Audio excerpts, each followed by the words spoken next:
we have planned time so that we can actually continue another fruitful discussion on housing and how we can work with the housing element. And Agnes, I'll give it to you. At the end, though, we're hoping that you can save your questions to the end. Leah and I will be kind of moderating those questions. So if you can put them in the chat as we go along, then we will get to them at the end. Thank you.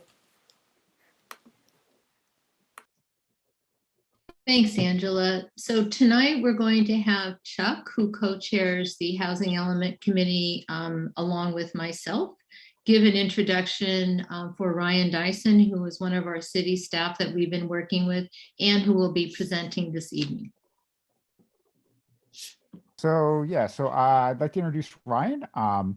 Ryan started as the housing specialist for the city of Sunnyvale about a year ago, in June of 2021. And before that, he was senior development officer for the city of Cincinnati, where he was the project manager for numerous housing development projects, and he managed the city's housing division's disposition of vacant city-owned property. He's been interested in housing and community development since he served as a Peace Corps volunteer in Guatemala from 2011 to 2013. And he has a Master of Community Planning degree from the University of Cincinnati. And he currently lives here in Sunnyvale. So tonight he's going to be talking about the housing element. So the housing element, it's a document that cities must prepare every 8 years that presents the city's plan to meet the projected housing needs of the community. And we've had a couple of presentations on this at Livable Sunnyvale meetings and elsewhere. So tonight we're going to focus on a few specific topics that the Housing Element Committee identified as interesting things to talk about. And the first of those is the demographic changes that are happening in Sunnyvale. And this is a topic that's talked about in the needs assessment section of the housing element. So Ryan, do you want to get started with that? Yes, thank you, Chuck. Let me share my screen here.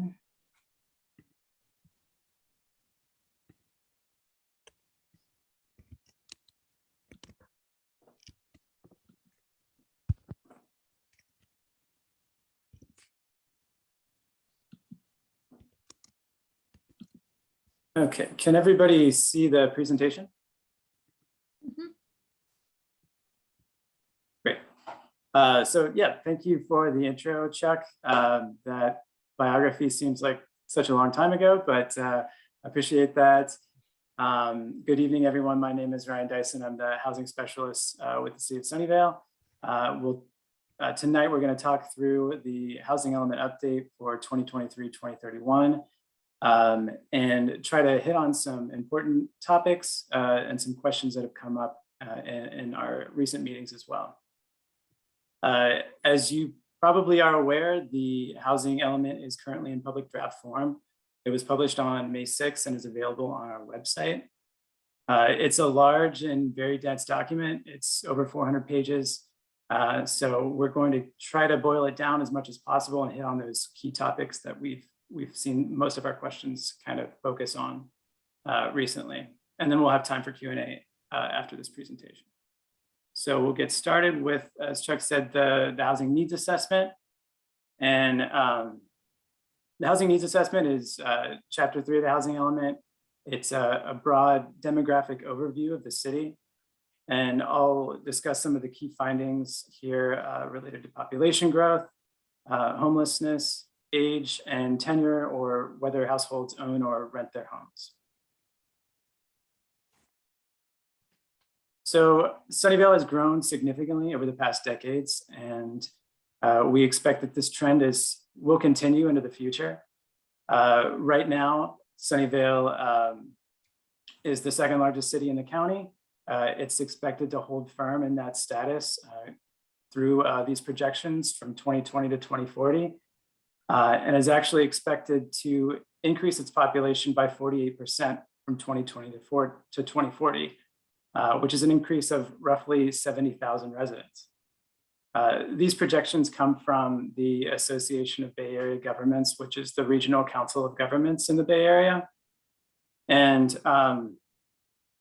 this population growth is we believe largely driven by an increase in projected job growth as well, which is expected to increase by about 18% during that same time period. And you'll also notice on this graph here that we have most of that growth is occurring during the 2030 to 2040 time period, which is kind of outside of the scope of this current housing element or the housing element that we're planning for. But nevertheless, we understand that Sunnyvale is growing, and we know that the city will take this account into our planning. So Ryan, with this growth that you've just shown, what issues has city staff identified that we will be faced not just today, but into the future? So yeah, with population growth, with job growth, that's a benefit to the city in a lot of ways, but it also does bring a lot of challenges. And those challenges can be things like traffic, the environmental impacts to our water supply, concerns around safety and quality of life. But these things are largely handled in other elements of the general plan. So the housing element has a pretty narrow focus, and its focus is really related to the regulatory and zoning framework that the city has. And it discusses how the city can accommodate the projected housing need, which is roughly 12,000 units. And we do that by showing that we have the regulatory and zoning framework in place to provide the opportunity and to not unduly constrain housing production. And we show in the housing element, we show that we have the opportunity in our sites inventory. And we also included a constraints analysis to show that we're not unduly constraining housing production as well. One of the challenges that the city is facing, and this comes with population growth as well, is an increase in homelessness in the city. In 2019, the 2019 point in time count found that there were 624 people in Sunnyvale experiencing homelessness. And this was a roughly 147% increase from the previous point in time count in 2017. Now we do have preliminary numbers from the 2022 point in time count, but right now they are in preliminary form and they're only available, excuse me, for San Jose and the county as a whole. So we don't have anything that's specific to Sunnyvale itself. These numbers show a modest increase of 3% in countywide homeless population, but San Jose has shown to be experiencing an 11% increase between 2019 and 2022. So we're not sure exactly where Sunnyvale is going to fit in, but we do know that in general, the county is essentially holding steady in the number of homeless population. So it remains a critical issue for the city and for the county itself. Yeah, and I think the unhoused crisis that many of our members see as we move about the city and talk about is extremely concerning. And when I saw the statistic that was 147% increase, I was quite shocked by that. What is the city planning on doing to mitigate this crisis and to help the people that are currently unhoused? So in the housing element, we have a number of different programs to address homelessness. And you can find these programs in the housing element in Chapter 2, the housing plan, which features the full program language for all of them. One of the programs is called Programs to Address Homelessness, and this is an ongoing program. It includes the Work First Sunnyvale, which is a workforce training program for unhoused residents, funding for our tenant-based rental assistance program, which is a housing voucher type of program providing rental assistance for unhoused residents. And then we will also continue to provide financial support or land for supportive housing developments, rapid rehousing developments, and other more transitional housing developments that serve unhoused individuals. And that's an ongoing program. We also plan to implement emergency rental assistance, and this we've targeted for 2024 implementation. Here we would collaborate with the county to provide emergency rental assistance similar to what's been provided throughout COVID to prevent households from losing their homes and becoming homeless. And then we also have a safe RV parking program, which we're currently rolling out. We have a grant to pay for the study for that program. And although the city doesn't have any sites currently, we plan to work with churches and nonprofits to target a site that would be appropriate for a safe RV parking site. So Ryan, before we move on to the next slide that you have, can you tell our participants how city staff came about coming up with these implementation dates? A lot of times these have a lot to do with just staff workload. You'll see some programs in the housing element that are currently being implemented and will actually have completed or hope to have completed by the time the housing element is adopted.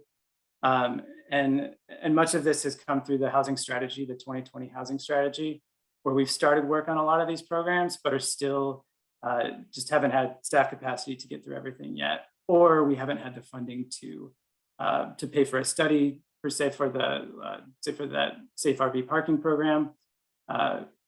Sometimes these things require funding that we just don't have available at a certain time. So it's kind of a juggling act of staff time and funding capacity. Okay, thanks.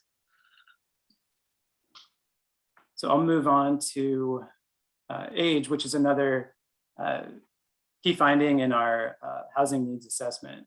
And the age of Sunnyvale's population has seen a significant shift in our senior population over the last 10 years. And you can see in this graph here on the left, we have 2020, and on the right, we have 2019. And these are the different age cohorts in Sunnyvale.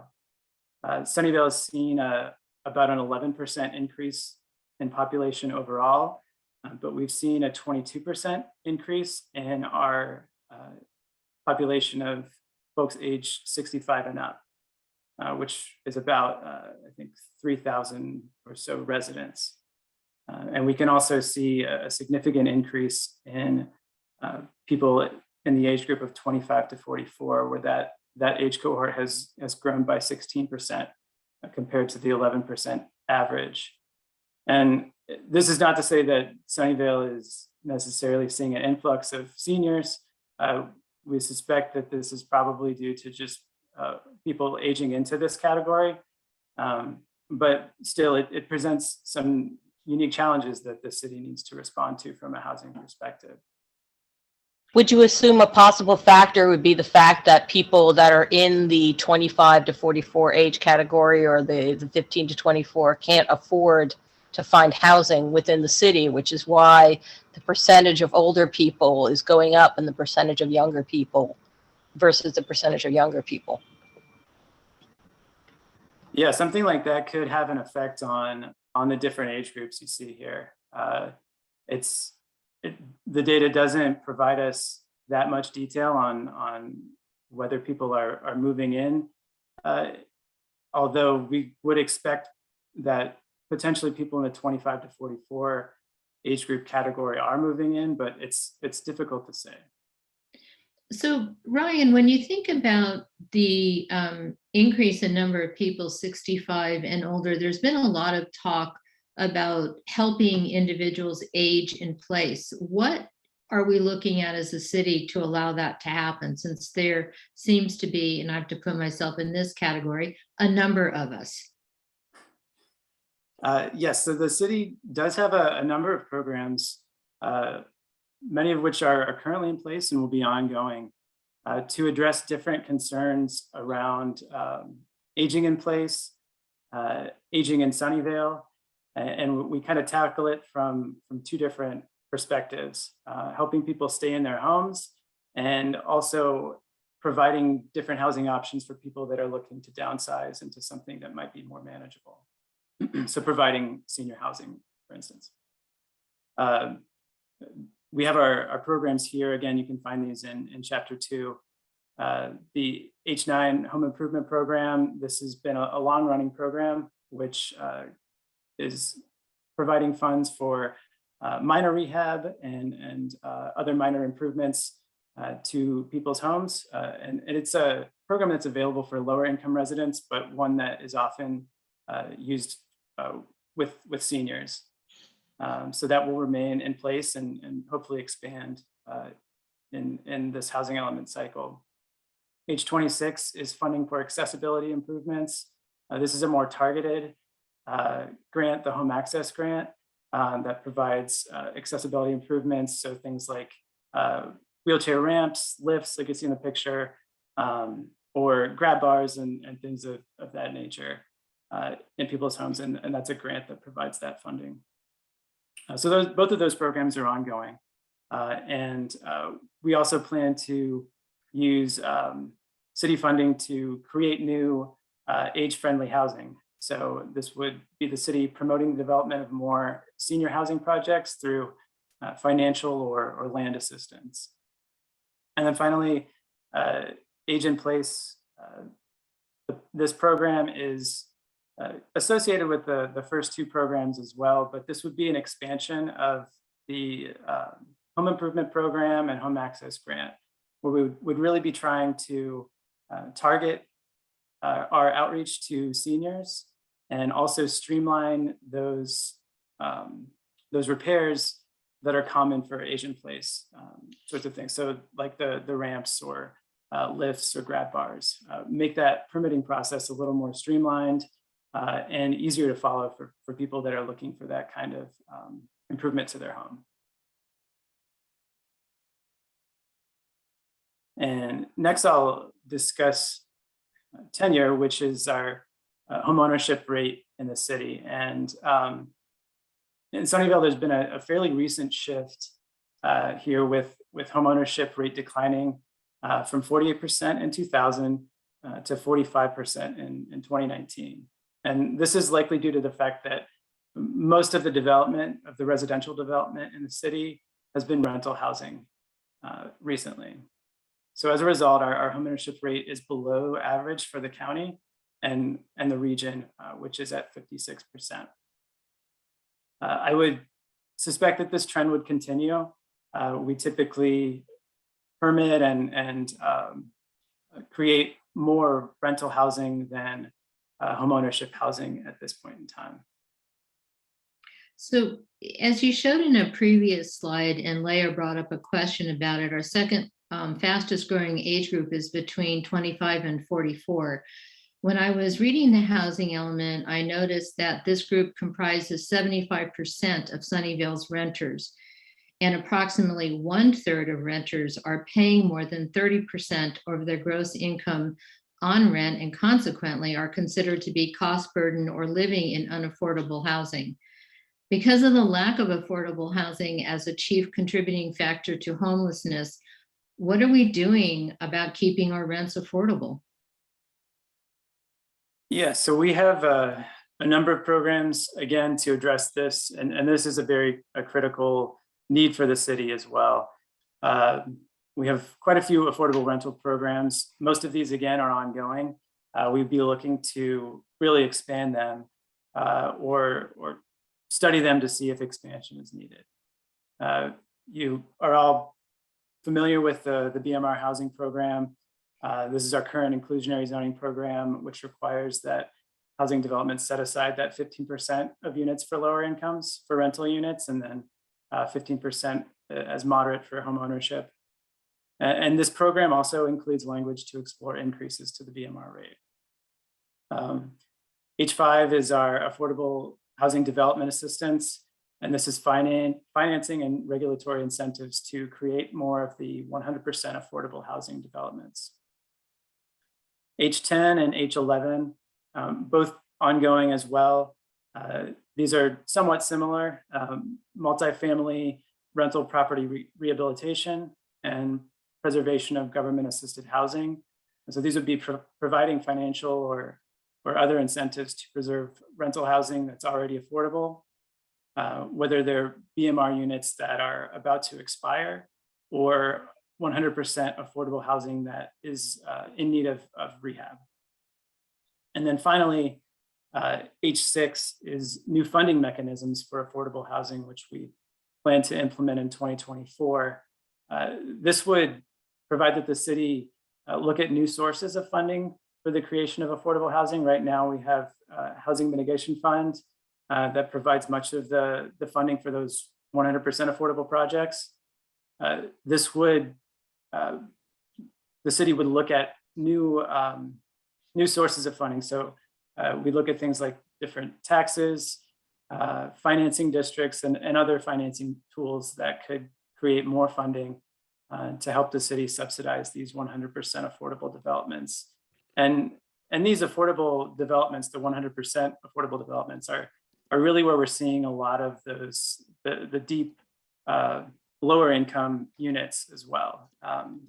Those aren't necessarily targeted with our BMR program. So when you're looking at extremely low income housing, that's being created through city funding, through the HMF fund right now, but we'd be looking to supplement that with some different sources.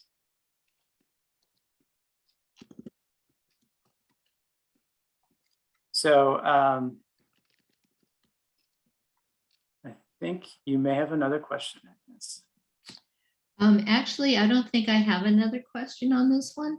I think I've asked my question. Sorry. Did you already ask it? I did. And you're in the process of continuing to answer it. Well, I'm going to do that then. So what is the city doing to make homeownership more attainable for people with moderate incomes in that 25 to 44 age group? And we have a policy in the housing element that is to support alternative homeownership models. And this would be a new policy, so brand new to the city, and it's based off of discussions that were had in the city's 2020 housing strategy. So this is one of those lower tier items that is now something that the city is going to be working on.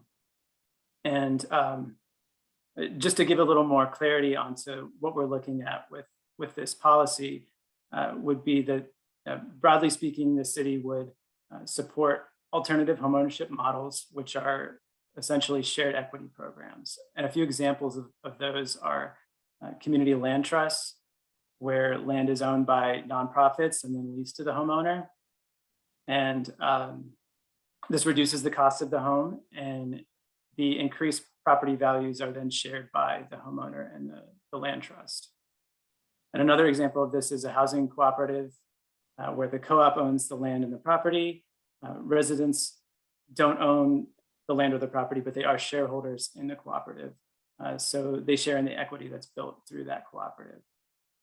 Most of these models include some sort of sale price restriction to preserve the affordability. And that would preserve it ongoing throughout the life of the development. And it provides a means for moderate income households to build equity and to break into the ownership market, which may be unattainable for a lot of people.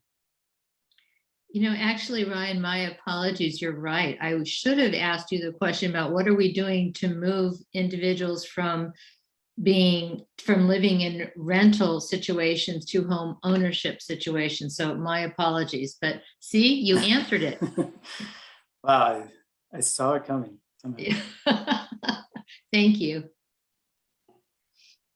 All right.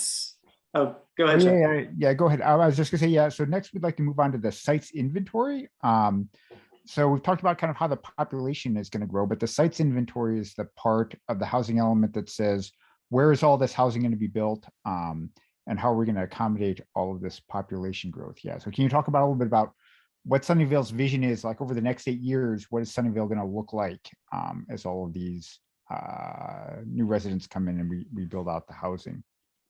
Yeah, so we'll dig into the sites inventory. I'll give a brief overview of what the sites inventory is intended to achieve.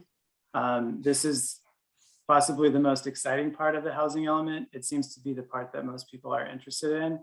So I'll get started with that. I'll give an overview and then talk about Moffett Park, which will be our largest area for new housing during this housing element cycle, and some of the large sites there, as well as village centers, which we've been receiving a number of questions on. So to just quickly go over the sites inventory, what we are achieving with the sites inventory is we're identifying the city's capacity for housing development. And it's always important to explain with the housing element where the city doesn't build housing. We're just ensuring that we have the capacity for it through zoning and regulations. So our RHNA target for this cycle is 12,000 units. And we intend to meet that target through these different plan areas. And then some of our existing land use and transportation element sites. Sunnyvale has little to no truly vacant land. So for most sites, we have to demonstrate that the proper zoning is in place and also know that there is development interest in creating housing in each parcel. So luckily we do have a lot of these recently adopted plans or plans that are currently under consideration. These are El Camino Real specific plan, which we've already talked about tonight, Lawrence Station area plan, downtown specific plan, village centers, and Moffett Park. So El Camino, Moffett, and village centers are all currently under consideration. So those are plans where you can get involved in those planning exercises and have a direct impact on those documents themselves. The housing element will not override any parts of those plans. If you use the cart before the horse analogy, the housing element is the cart and these plans are the horse. So they're driving what the housing element is doing. We don't intend to override anything that's going on in the Moffett Park specific plan process. So we'll supplement those plan areas with the other sites that have been identified in our land use and transportation element, as well as projects that are currently in our pipeline and accessory dwelling units. I also want to point out that we have to not only meet our RHNA of 12,000 units, but we have to meet it by each income category as well. So that applies to very low, low, moderate, and above moderate income categories. And there are a variety of different state laws about what counts as a lower or moderate income site. But the most important is the default density standard. And this says that zoning must be 30 dwelling units an acre or more in order to accommodate lower income units. So for this reason, we can't just use any site to accommodate lower income units. This does not mean that lower income units can only be built on 30 dwelling unit an acre sites, or that no lower income units can be built on less dense sites. We know that we can build lower income units on less dense sites because the BMR regulations require it. With this sites inventory, we're simply showing that we can accommodate these units based on the state's regulations for the housing element. And again, the city doesn't create this housing. We're simply saying that we can accommodate it through our zoning and regulations. And so here's a high-level snapshot of our sites inventory, and it's by each individual plan area. And thanks to Chuck for pulling this slide together. Here you can see where plan areas are and how many units we expect to accommodate over the housing element cycle. So Moffett Park here on the left, which is currently in progress, by far the largest plan area. It encompasses the land north of 237 and west of Baylands. We expect to accommodate about 7,600 units in that plan area.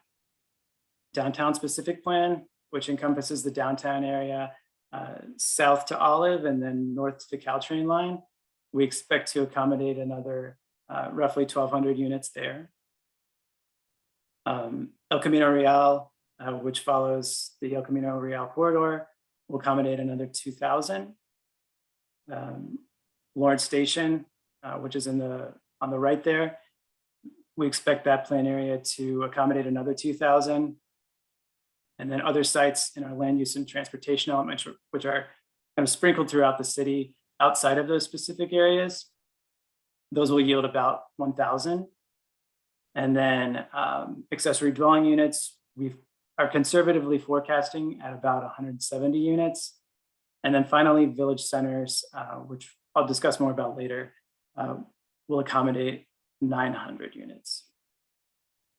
So to see more of these, each of these specific plan areas and also the other land use and transportation element sites, I recommend that you look at the housing element document. There's very detailed maps of each of the plan areas and where the sites are. But for right now, I think for this presentation, it's better just to kind of stick with the high level, and then I'll talk about Moffett and village centers. But before I do that, I do want to just quickly go over how we plan to meet the RHNA through our sites inventory. And I'm not going to read every number in this chart. It's kind of overwhelming. But I do want to just point out how we plan to meet the RHNA in each different income category.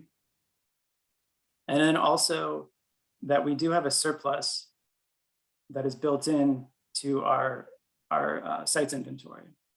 So we're expecting a total surplus of about 3,000 units. And before, I just want to go back a second.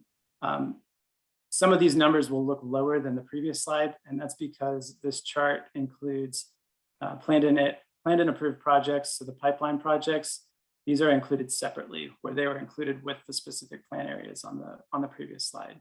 So these numbers look different, but it's just a different category.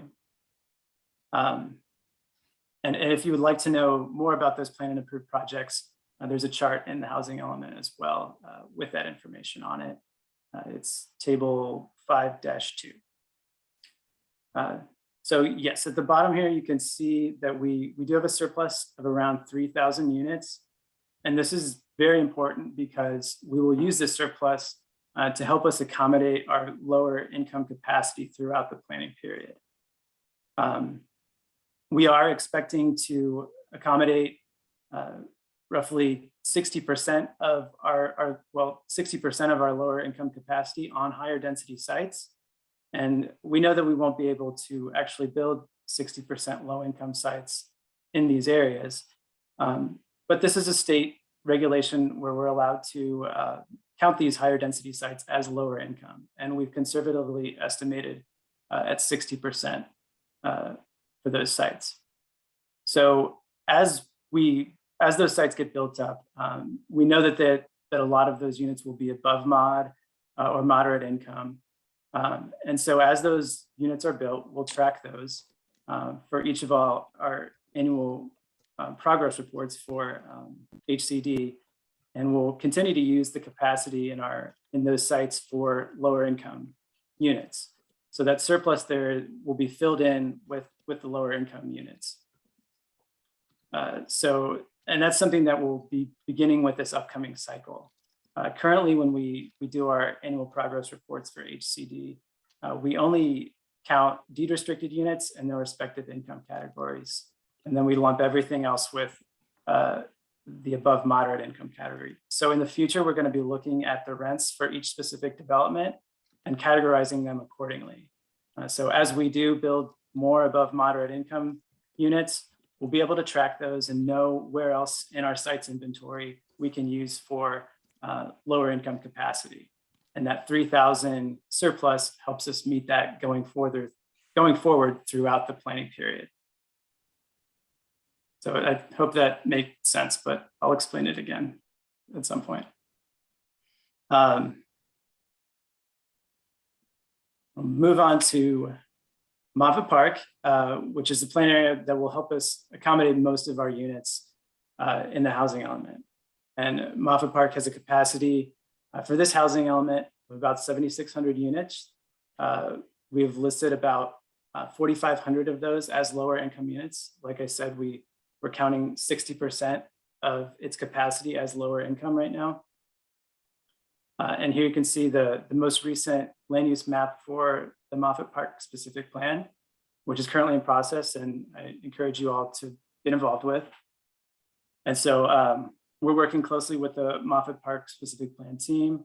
And these plans, the Moffett Park plan and the housing element are kind of happening concurrently. We expect that the Moffett Park specific plan will be adopted by the housing element deadline of January 31st, 2023. And then on this slide, you can also see there's a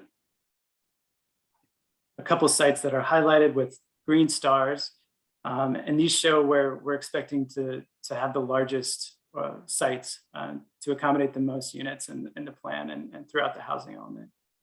So in the left, you can see that number one, that's 1111 Lockheed, and we're expecting to accommodate about 1,500 units on that site, and it's a 14-acre site, and that will be entirely residential. Number two, on the right side is 526 Baltic. There we're expecting about 600 units on 6 acres. And then number three, which is kind of attached to the other parcel at 1111 Lockheed. These will be split in the future, but we're expecting another 400 sites on that, and that would be a mixed use development. Yeah, so actually, I want to ask kind of a quick question about Moffett here, and this has come up in a lot of the sessions and council meetings and things like that.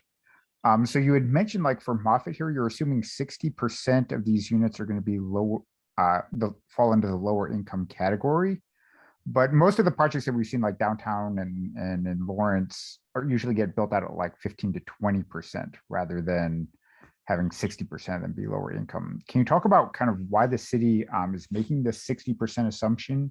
Because it seems a little bit high. Yeah, and it's a really good question. And I started answering it before I was getting ahead of myself. But so the city is not assuming that 60% of Moffett will actually be low income units. What we are saying is that we can accommodate lower income units on these sites, and that the sites are zoned densely enough to accommodate those lower income units. I think it's kind of helpful to look at this from a constraints perspective. With the higher density sites like we have in Moffett and in Lawrence Station as well, and El Camino, we're saying that we as a city have eliminated the constraints to the development of lower income units.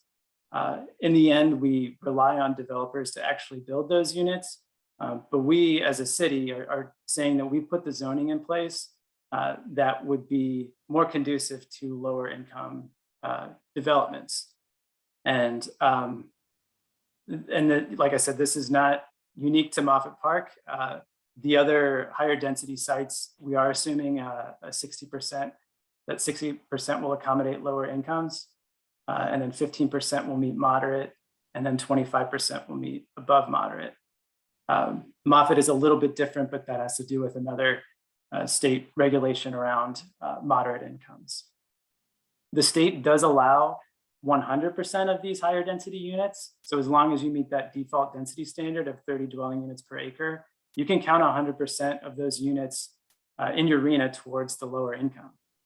But since Sunnyvale has a substantial amount of higher density areas like Moffett, like Lawrence Station, like El Camino, we actually need to count less in order to meet our RHNA in the other income categories. So we do know that typically, in the past, we've been hitting that essentially our BMR regulations of 15% of units being lower income. So that's largely what we would expect here. Although, like I said, in our programs, we do have a program to explore additional sources of funding for affordable housing development.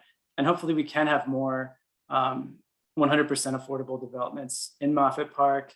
We have a number in Lawrence Station, too, that we expect to have built there. So we do want to supplement these sites with those 100% affordable developments. And a lot of attention is given to the BMR program, but our 100% affordable projects really provide a bulk of our lower income stock, and they hit those deep levels of affordability as well. I think we have over 1,600 assisted units in the city, and those are largely in those 100% affordable developments, whereas we only have about 300 BMR rentals in the city. So we're really hitting much of our lower income needs through 100% affordable projects.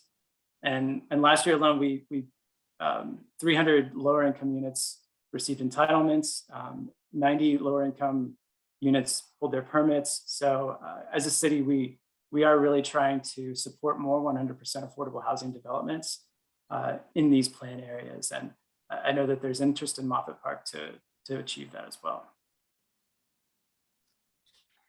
So we want to make sure that we have allowed enough time for our participants to ask you questions as well. And we still want to talk about village centers and affirmatively furthering fair housing. So I've just got 2 questions on the village centers. What is the village center master plan? How do we get involved?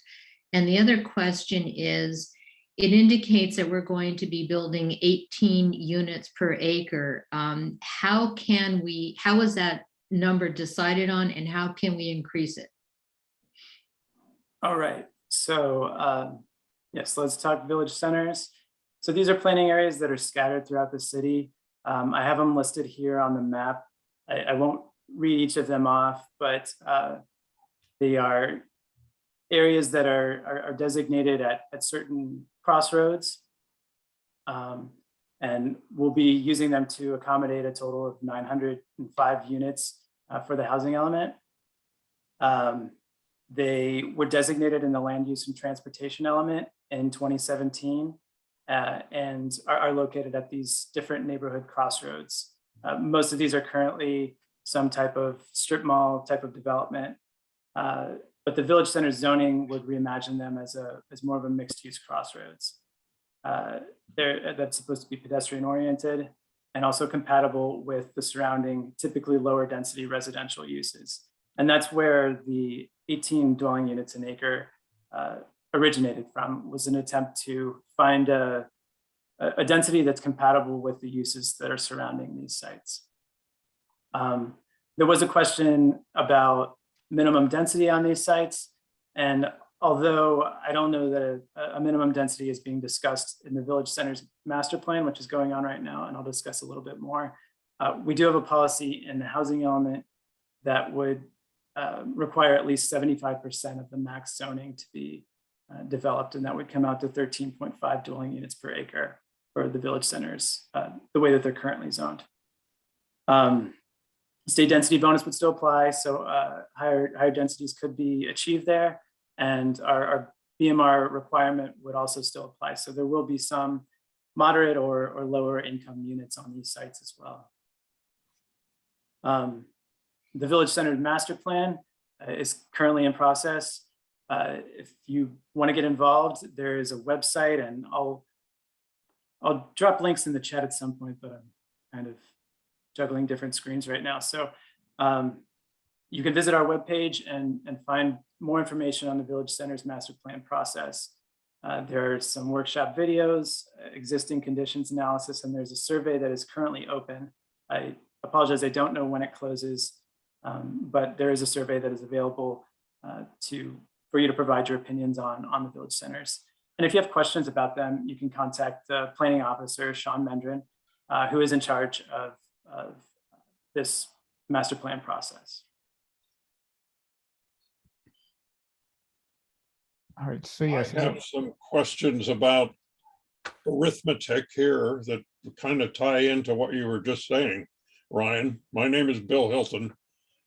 One is, who decided that Sunnyvale was going to grow faster than any other city in the county at 33%? Is it, I mean, I know the numbers are reported by ABAG, but presumably ABAG didn't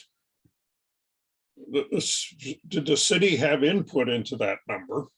That's the first part of my question. The second part is that if I divide 72,000 population growth by 12,000 units, that says that each new unit is going to house 6 people. That, I can't believe that, because I don't think there are very many units in the city that do house 6 people. And I'm really concerned about, well, why don't you just answer those two and I'll stop. Yeah, I'll answer those two. So the Association of Bay Area Governments creates those projections for population growth. And I think that they do receive some input from cities, but I'm not exactly sure how that process works.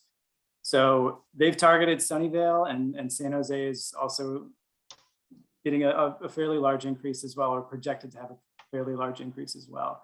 And these are projections. I mean, there's a lot of things that can affect them.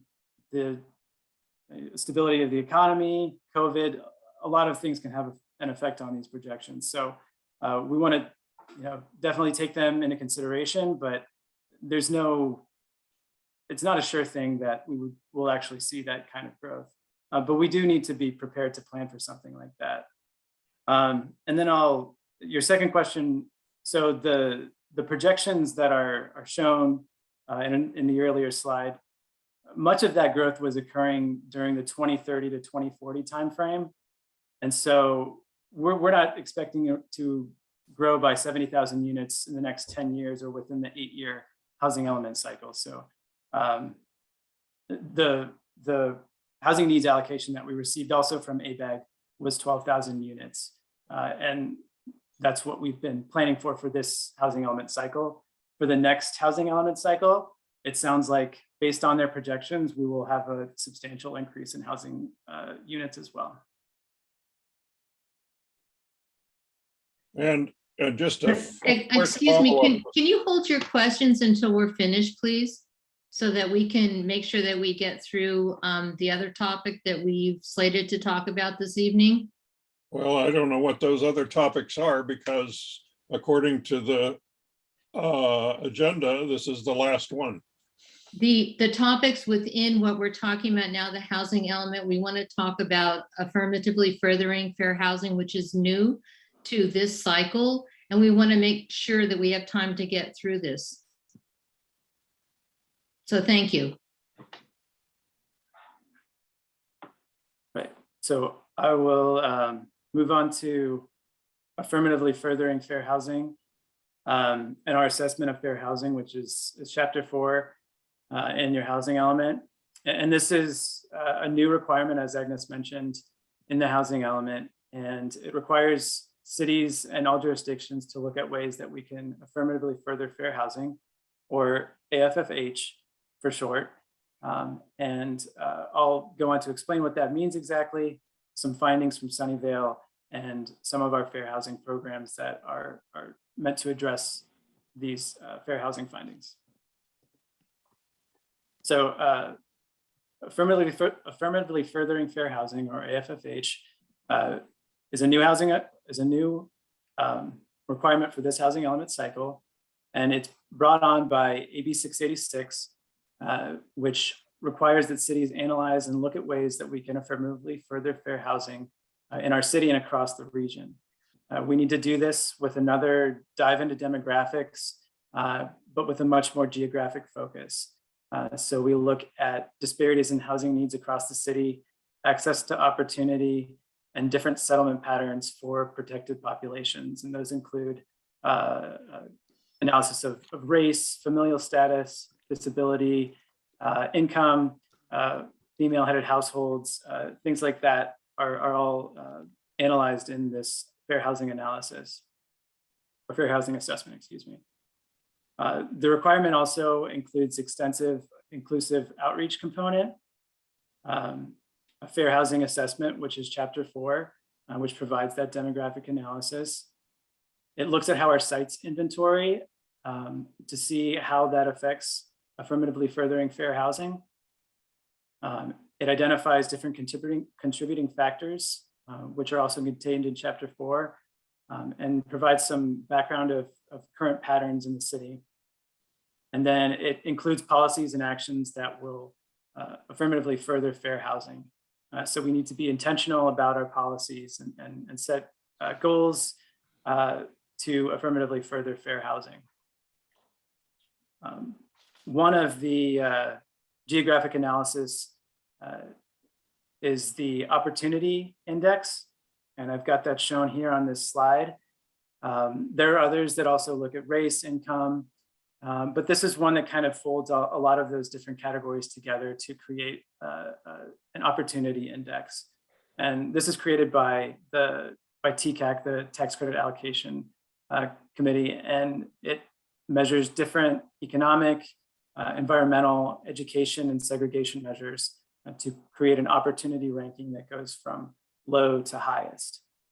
And you can see here on this map, the areas in blue are the highest opportunity, whereas the areas in teal color are high opportunity. The areas in the kind of seafoam color are moderate, and the areas that you see where Moffett Park is and part of Lawrence Station Area Plan, those sage-colored areas are low opportunity or low resource. I do want to make one clarification that the area that includes Moffett Park also includes a huge quantity of San Jose, specifically the El Viso neighborhood. So much of the opportunity score is based on those demographics.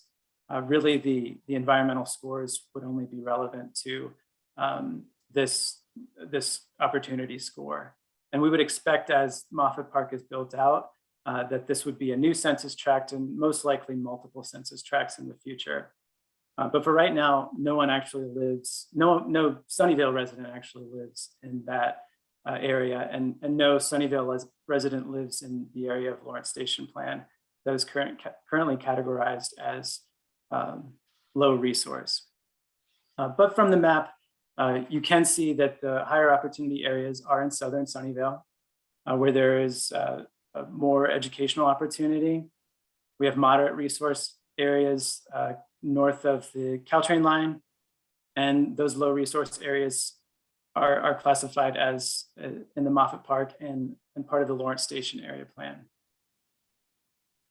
So we do know that those low resource areas, even though there is a quirk to their census demographic information, we understand that there's a lot of work to be done in those areas, and that there are real concerns about turning them into the kinds of opportunity areas that we have in other parts of Sunnyvale. So we have a number of programs to improve the areas of low resource and also provide housing opportunities in areas of high resource. And I'll discuss those. So some of our fair housing programs, the first is our fair housing program, H20, and that's an ongoing program. That's where we contract with providers of fair housing services like Project Sentinel to provide fair housing information and support for residents. We provide fair housing information in multiple languages and on our website, and participate in the County Fair Housing Task Force. The right to lease ordinance and the relocation assistance ordinance are ones that we're working on right now. You can expect to hear more about this summer and into the fall. These would require landlords to offer a lease with a minimum term and also increase the relocation assistance for no-fault just cause evictions. Both of these would help protect tenants and support fair housing practices. The accessory dwelling unit toolkit, which we plan to roll out in 2026, would provide pre-approved design plans, financing programs, and technical assistance for the creation of ADUs, which can help increase the supply of moderate and lower income housing in South Sunnyvale or in higher opportunity areas of Sunnyvale. And we also hope to increase affordable housing opportunities in high resource areas. So we would look to find a site for affordable housing development in South Sunnyvale or multiple sites if possible. And that's to expand those opportunities for lower income households in the higher resource areas of Sunnyvale. This final bullet point here for prioritize capital improvement program, this would be to improve and provide higher resources in the lower resource areas. So we'd be targeting neighborhood improvements in areas like Moffett Park and Lawrence Station. And this one is currently targeted for implementation in 2028, but we'll carry on far beyond that as well. It's going to take some time, and we want to be as specific as possible with what capital improvements we do plan for these areas. But we're working through that with the Moffett Park team right now. Currently in the housing element, our language isn't quite specific on what these capital improvements will be. But we expect, as the Moffett Park specific plan process continues, we'll have more specifics on what we can offer for this program language. And our intention there is really to create new areas of higher resource in areas that are currently considered lower resource. And that is all. Go ahead. So I had a couple of questions about the AFFH section in some of these programs, but kind of given the time, maybe we want to open it up to questions from everyone else, and we can circle back on the rest of those if there's time at the end. And actually, did you have just some comments on how people can get involved with stuff? Yes, I'll quickly go over our next steps for the housing element. So we've just recently, I guess it was just last week, we presented to the Planning Commission and Housing and Human Services Commission on the public draft. We'll be going to City Council next, and that's on June 21st. In order for your comments to be considered for the City Council hearing, we need to have your comments by June 8th. And you can provide those directly to me. And here you can find the QR code to scan into that meeting, or visit our website to get the link to that City Council hearing. Once it goes to City Council, we're hoping that it's approved to be sent to HCD. HCD is the body that approves the housing element and reviews the housing element. So we're expecting to make some minor revisions based on considerations we've heard of commissions and from the public, as well as some technical improvements and modifications that we need to make to the draft itself, just at the staff level. So we expect to get that released and revised and sent to HCD on the first week of July. And then it'll enter the HCD review period, which is 60 days. So we expect to receive comments from HCD in September. And at that point in time, we'll continue to make revisions, and return to each of the commissions and council for final adoption later this year. And you can send questions and comments to me.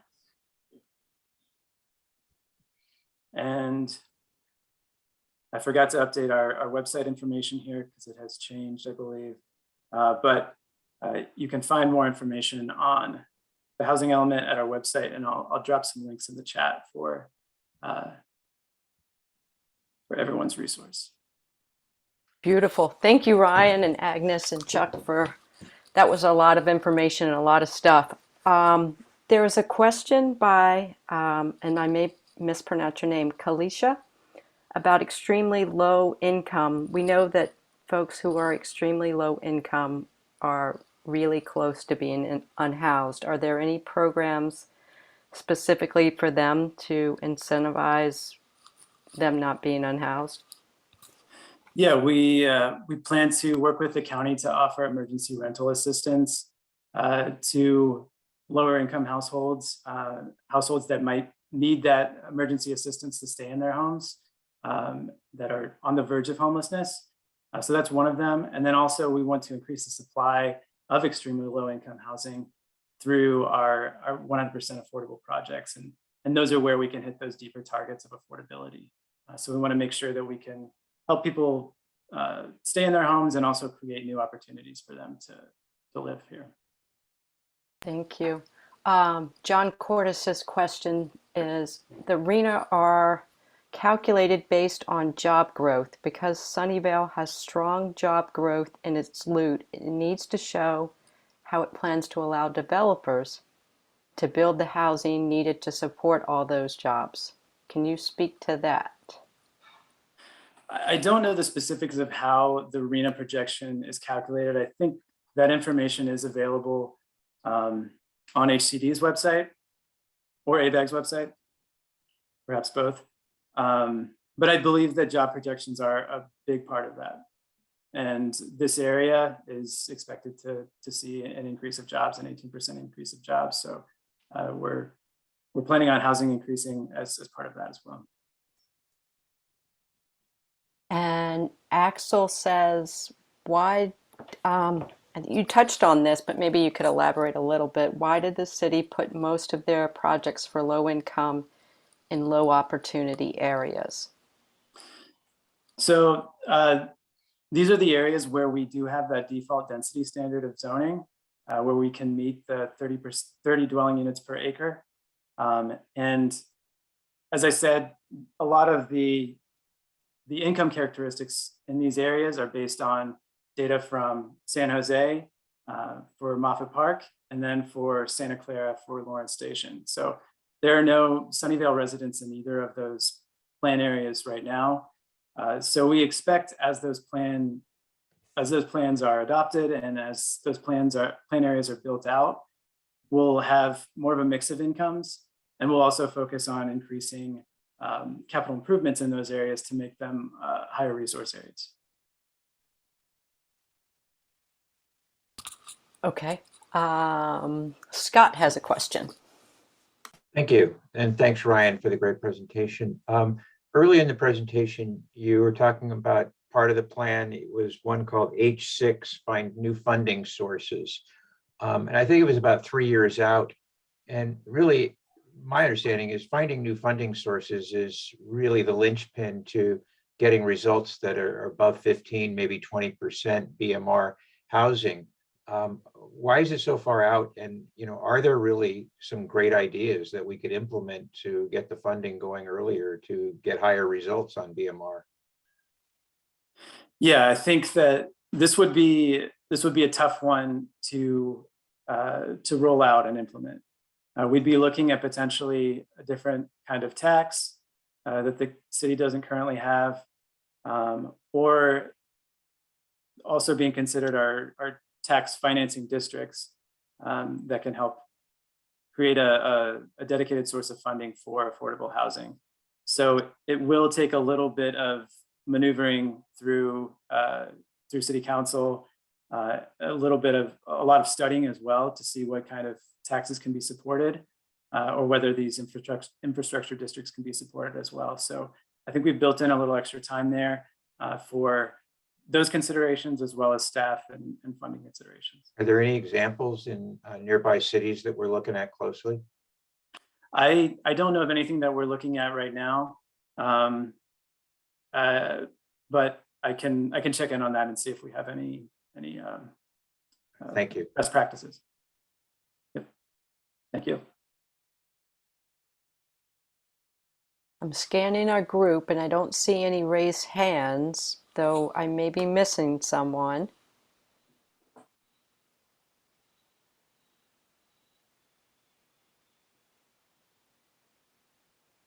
It was a lot of information to absorb.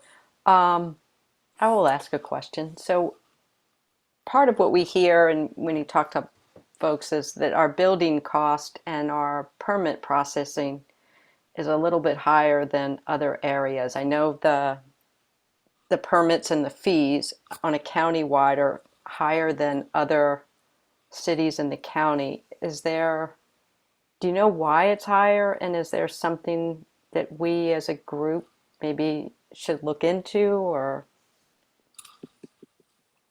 So I can't say to why necessarily it's higher. We do analyze our fees and permitting processes in the constraint section of the housing element, and there is I believe there's a program to review our fees, review our permitting processes. So this is something that we will be looking into, but I'm not certain as to what specifically is causing the.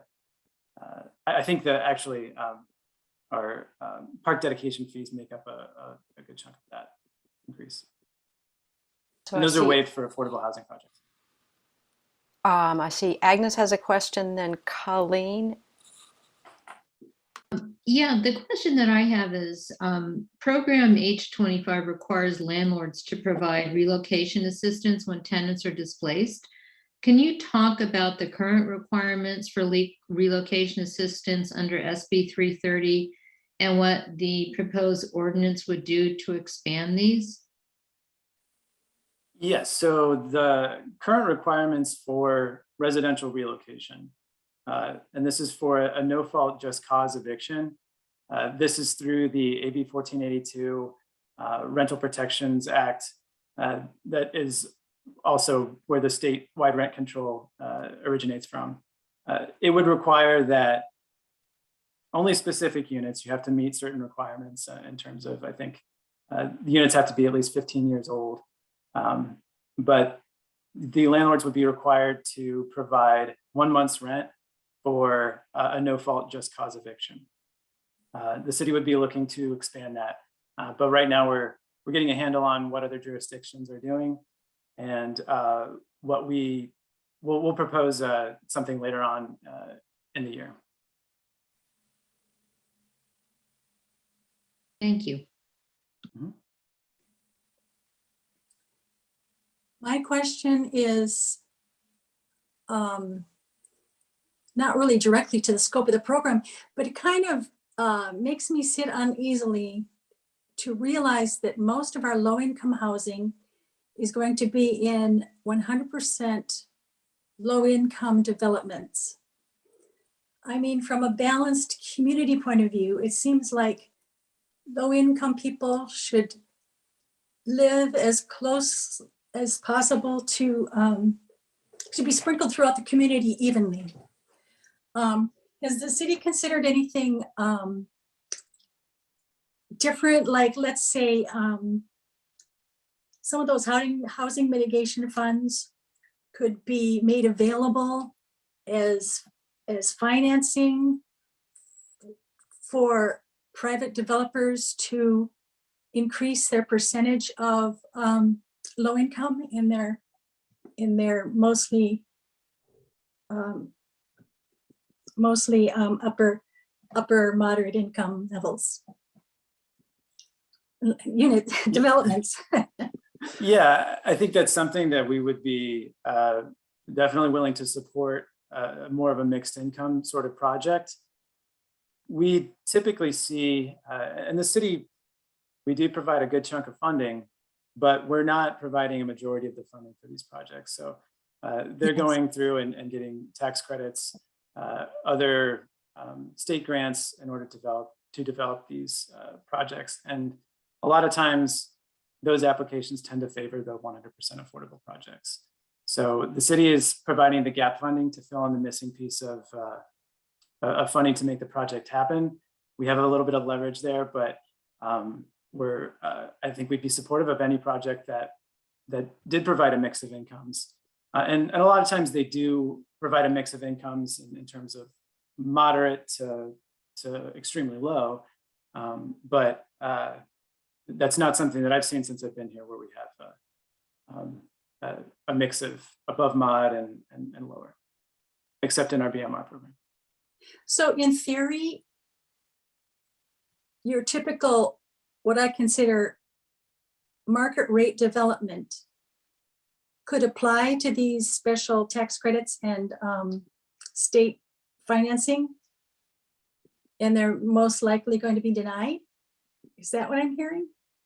I'm not sure what TCAC is favoring right now in terms of the tax credit program, but the projects that we've seen recently have been 100% affordable projects. TCAC could certainly introduce a different funding mechanisms to favor mixed income projects, but I'm not aware of that right now. Thank you. So I know we're getting right at the end. You, Ryan, would take questions offline. Would that be Yep. agreeable? Yep, my information is available, and I'm here for questions. If there are questions in the chat that you want to send to me, or if you you can reach out to me via email or phone. I've been meaning to drop links in the chat, but I get easily distracted. I'm sorry. I know Richard had a question, but I think he disappeared. I can follow up by email. Oh, okay. Thank you. Thank you. So thank you, Ryan. This was a lot on a late night. We really appreciate it. And it was a lot of information. The housing element is online. All the links are there if you go to those websites. I think the city's website might be a little bit more cleaner now, maybe. It's getting better. Yeah. Okay. And I don't have anything else. Am I forgetting anything?